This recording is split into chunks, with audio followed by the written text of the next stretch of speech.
चला सकाळची सुरुवात झालेली आहे मटकी भिजत घालायची. आता इथे मटकी घेतलेली, थोडेसे हिरवे वाटाणे घेतलेले. आता स्वच्छ असे धुवून घ्यायचे आणि आपल्याला पाणी घालून तसं ठेवायचं. आता ही सकाळची वेळ आहे, संध्याकाळी बघू आपण.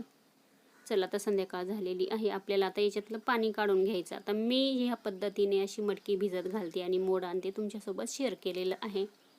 अजिबात मटकी ना अशी चिकट होत नाही किंवा वास पण येत नाही. तुम्ही अशी करून बघा. चला पूर्ण पाणी काढून घेतल्यानंतर आहे ना आपल्याला मटकी अशीच झाकून ठेवायची. आता मी कपड्यात वगैरे बांधून ठेवत नाही. चला त्याच्यानंतर आता आपण सकाळीच बघू मटकीला किती मोड आलेली आहे.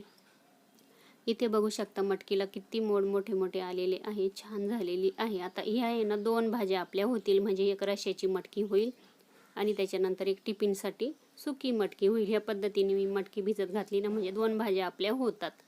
चला त्याच्यानंतर आता ही बघा मटकी काढून घेतलेली ताटामध्ये. आता अर्धी आपली मटकी करायची लगेच.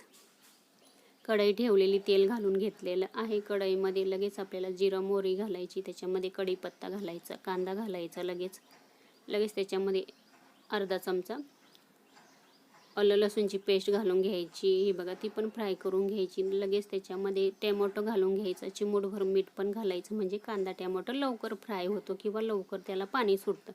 हळद घालून घेतलेली, मिसळचा मसाला घातलेला आहे, काश्मीरी लाल मिरची पावडर घातलेली, घरगुती काळा मसाला घातलेला आहे, मिक्स करून घेतलेलं आहे बघू शकता. चला आता इथे वाटण घातलेलं आहे, कांदा आणि खोबऱ्याचं वाटण केलेलं आहे.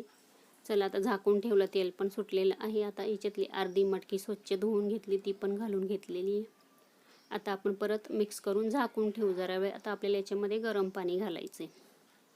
चला आता इथे बघा आपण याच्यामध्ये गरम पाणी घालू आणि 10-15 मिनटं छान अशी मटकी शिजून घेऊ. मीठ पण घालून घेतलेलं आहे नंतर.